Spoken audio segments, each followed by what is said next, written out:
Buenos días, licenciado. Buenos días, compañeros. Como grupo número 4, B2, conformados por Wendy Castillo, Axel Reyes López, Helvin Polanco y su servidora Débora Corina Pacajo Centé, pues nos corresponde hablar sobre la NIF 13, que nos habla de la medición del valor razonable.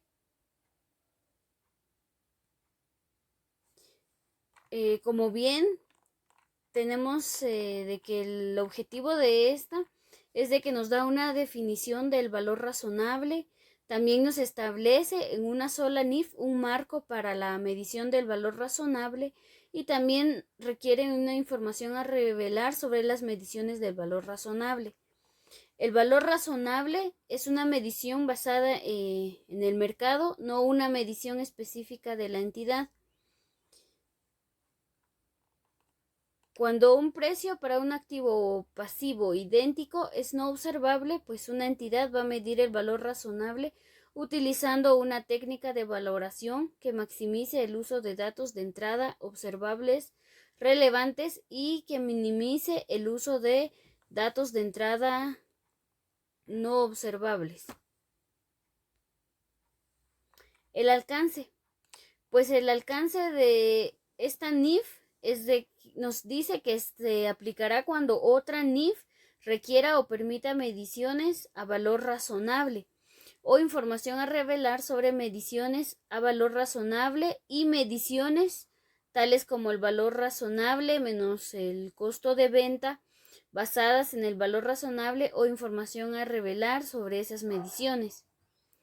Esta NIF no es aplicable a algunos requerimientos de las cuales nos dice que son las transacciones con pagos basados en acciones que queden dentro del alcance de la NIF 2, pagos basados en acciones.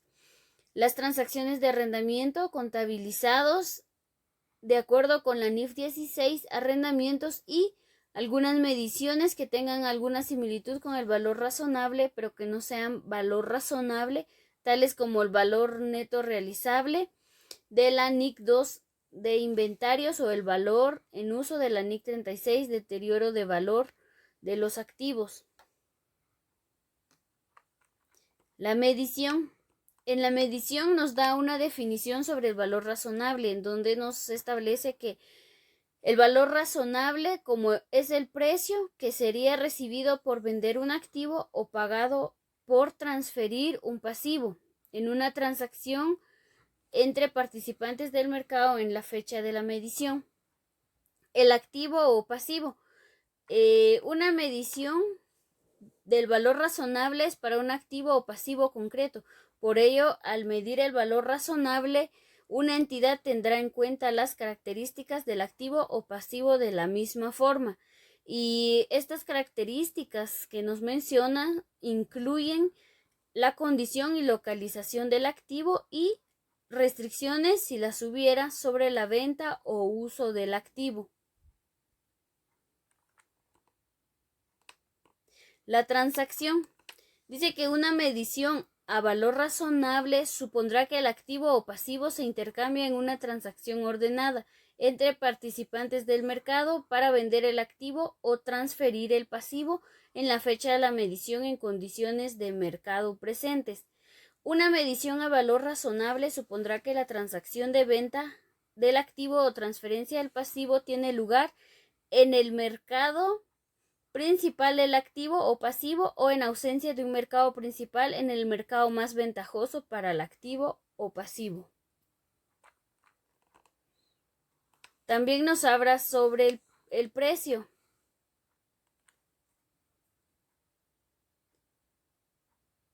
Nos habla también de los participantes del mercado. Dice que una entidad medirá el valor razonable de un activo o un pasivo utilizando supuestos que los participantes del mercado utilizarían para fijar el precio del activo pasivo o suponiendo que los participantes del mercado actúen en su mejor interés económico. El precio. El valor razonable es el precio que se recibiría por la venta de un activo o que se pagaría por la transferencia de un pasivo en una transacción ordenada en el mercado principal o el más ventajoso o en la fecha de la medición en condiciones de mercado presentes. Y por último, nos habla de la aplicación a activos no financieros. En su máximo y mejor uso de los activos no financieros, que una medición a valor razonable de un activo no financiero tendrá en cuenta la capacidad del participante de mercado para generar beneficios económicos. Y nos habla de la premisa de valoración para activos no financieros. Dice que para medir el valor razonable de este activo se hace de esta manera, que el máximo y mejor uso de un activo no financiero puede proporcionar el valor máximo para los participantes del mercado mediante utilización en combinación con otros activos como un grupo. Muchas gracias. Muy buen día. Continuando con el tema, vamos a seguir con lo que es la NIF 13, medición del valor razonable. Yo les voy a hablar sobre la aplicación a pasivos e instrumentos de patrimonio propios de una entidad.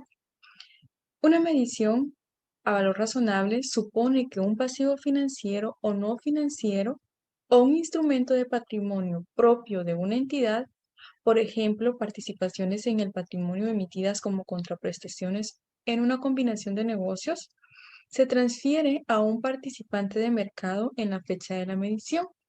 La transferencia de un pasivo o un instrumento de patrimonio propio de una entidad supone que un pasivo permanecería en circulación y se requeriría al participante de mercado receptor de la transferencia satisfacer la obligación y que el pasivo no se liquidaría con la contraparte o exigiría o extinguiría de otra forma en la fecha de la medición.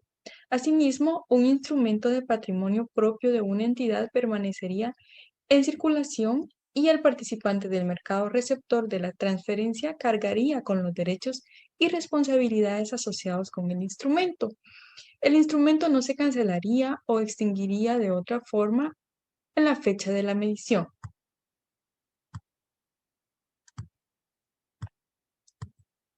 Los pasivos e instrumentos de patrimonio mantenidos por otras partes como activos.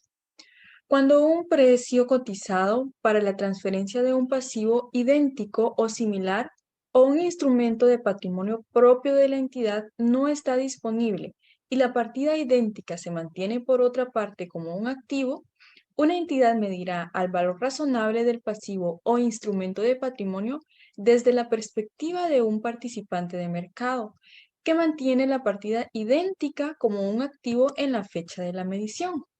En este caso, una entidad medirá el valor razonable de un pasivo o un instrumento de patrimonio de la forma siguiente. Primero, utilizando el precio cotizado en un mercado activo para las partidas idénticas mantenidas por otras partes como un activo, si ese precio se encuentra disponible. Y si el precio no se encontrara disponible, utilizando otros datos observables como pueden ser el precio cotizado en un mercado que no es activo para la partida idéntica mantenida por otra parte como un activo. Y si los precios observables anteriormente no se encuentran disponibles, se utilizaría otra técnica de valoraciones tales como podrían ser un enfoque de ingreso o un enfoque de mercado. Ahora lo que son los riesgos de incumplimiento. El valor razonable de un pasivo refleja el efecto del riesgo de incumplimiento. El riesgo de incumplimiento incluye, pero puede no limitarse al riesgo de crédito propio de una entidad, como se define en la NIF 7, Instrumentos Financieros, Información a revelar. El riesgo de incumplimiento se supone que es el mismo antes y después de la transferencia del pasivo. Al medir el valor razonable de un pasivo, una entidad tendrá en cuenta el efecto de su riesgo de crédito, puede ser la posición crediticia y cualquier otro factor que pueda influir en la probabilidad de que la obligación se satisfaga o no. Este efecto puede diferir dependiendo del pasivo. Por ejemplo, si el pasivo es una obligación de entregar en efectivo, es decir, un pasivo financiero, o una obligación de entregar bienes o servicios, que sería un pasivo no financiero, o si las condiciones de la mejora crediticia relacionadas con el pasivo, si las hubiera. Luego hablamos lo que se refiere a las restricciones que impiden la transferencia de un pasivo o de un instrumento de patrimonio propio de una entidad.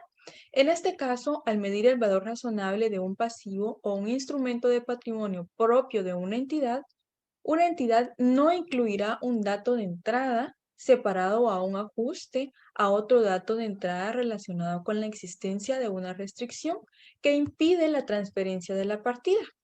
Y luego los pasivos financieros con una característica que lo hagan exigible a petición, el valor razonable de un pasivo financiero con características de disponibilidad inmediata, por ejemplo, un depósito a la vista, no es menor que el importe para pagar exigible de inmediato, descontado desde la primera fecha en que se podría requerir que se pague el importe.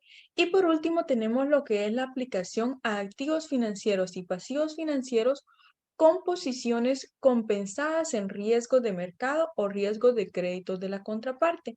En este caso, una entidad que mantiene un grupo de activos financieros y pasivos financieros está expuesta a riesgos de mercado, como se define en la NIF 7, y al riesgo de crédito, como se define de igual manera en la NIF 7, de cada una de las contrapartes. Si la entidad gestiona ese grupo de activos financieros y pasivos financieros sobre la base de su exposición neta a los riesgos de mercado o al riesgo de crédito, se permite a la entidad aplicar una excepción a estas NIF para medir su valor razonable.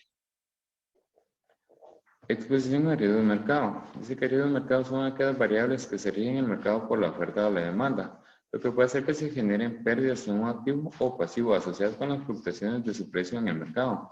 Por lo tanto, la entidad aplicará el precio dentro del diferencial de precios comprador y vendedor que sea más representativo del valor razonable en la exposición a riesgo de mercado, con el objetivo de proteger a las partes relacionadas. Exposición a riesgo de crédito. Dice que el riesgo de crédito es la probabilidad de que se sufran pérdidas como consecuencia de que una de las contrapartes no efectúe un pago de manera oportuna o que no cumpla con sus obligaciones. En este riesgo se debe tomar en cuenta lo que es el tamaño del crédito, el plazo del vencimiento y otros factores. Por lo tanto, la entidad debe incluir el efecto de la exposición neta a riesgo de crédito de esa contraparte en la medición del valor razonable. Cuando los participantes del mercado tuvieran en cuenta lo que son acuerdos que mitiguen el riesgo de crédito en el caso de incumplimiento, esto lo pueden hacer mediante garantías que respalden dichos acuerdos. Valor razonable en el reconocimiento inicial. Dice que el valor razonable de un activo o un pasivo es el precio que se recibiría por vender un activo o que se pagaría por transferir un pasivo. En muchas ocasiones, el valor razonable debe ser igual al precio de la transacción. Al momento de determinar el valor razonable en el reconocimiento inicial, este debe ser igual al precio de la transacción.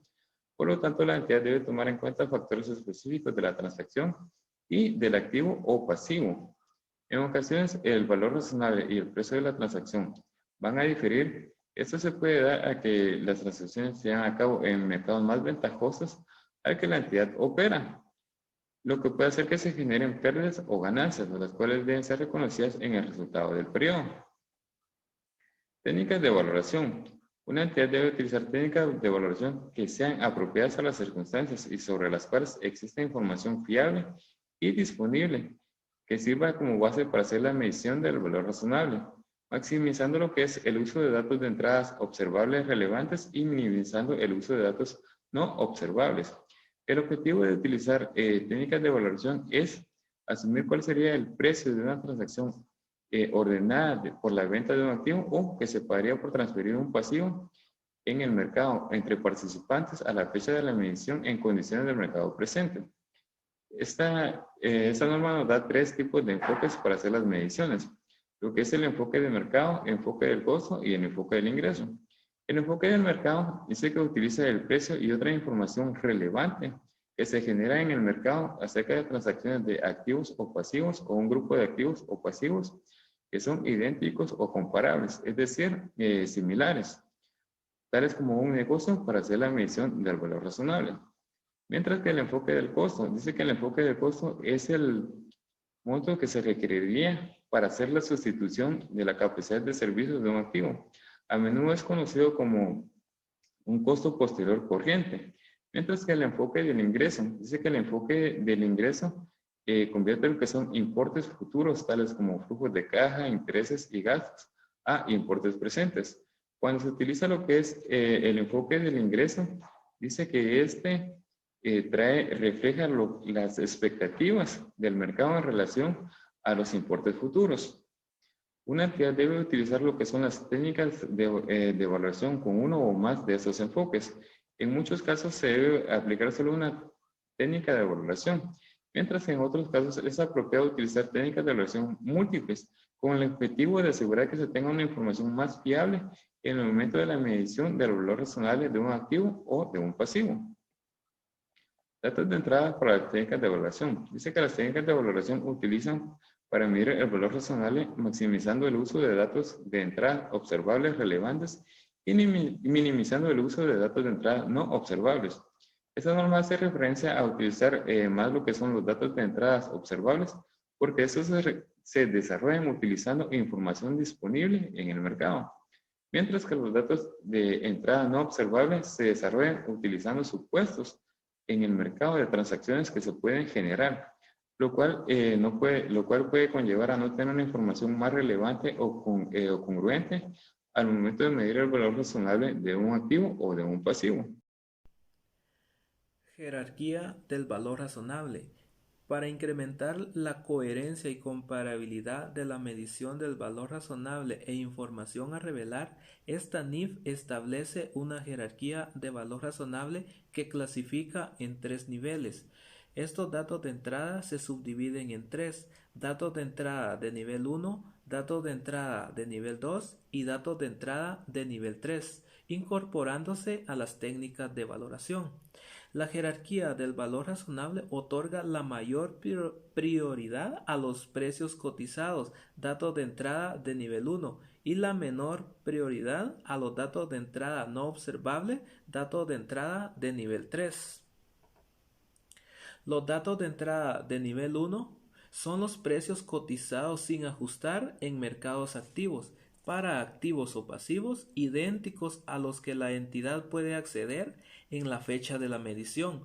Por ejemplo, el mercado de intermediación financiera, instrumentos financieros y mercado de intercambio. Datos de entrada de nivel 2 son datos de entrada distintos a los precios cotizados, incluidos en el nivel 1, que son observables para los activos o pasivos, ya sea directa o indirectamente. Por ejemplo, la permuta financiera de la tasa de interés que paga variable y recibe fijo, basada en la permuta financiera de la tasa ofrecida intercambiaria de Londres. La permuta financiera de la tasa de interés que paga variable y recibe fijo, basada en una curva de rendimiento en moneda extranjera, también basada en una prima de riesgo específica. Opción de 3 años sobre acciones negociadas en un mercado de valores, acuerdos de licencia, inventario de productos terminados en una tienda al por menor, construcción mantenida y utilizada y una unidad generadora de efectivo. Datos de entrada de nivel 3 son datos de entrada no observables para el activo o pasivo. Por ejemplo, permuta financiera de moneda extranjera a largo plazo, permuta de tasa de interés, pasivos por desmantelamientos asumidos en una combinación de negocios. Información a revelar. La información que revelará una entidad para ayudar a los usuarios de los estados financieros para activos y pasivos que se miden a valor razonable sobre una base recurrente o no recurrente en el estado de situación financiera después del reconocimiento inicial, las técnicas de valoración y los datos de entrada usados para desarrollar esas mediciones. También para mediciones del valor razonable utilizando datos de entrada no observables significativas de nivel 3. Una entidad considerará los siguientes elementos para poder cumplir con lo anteriormente mencionado. El nivel de detalle necesario para satisfacer los requerimientos de información a revelar. Cuánto énfasis poner en cada uno de los distintos requerimientos. Cuánta acumulación o desglose realizar. Y si los usuarios de los estados financieros necesitan información adicional para evaluar la información revelada.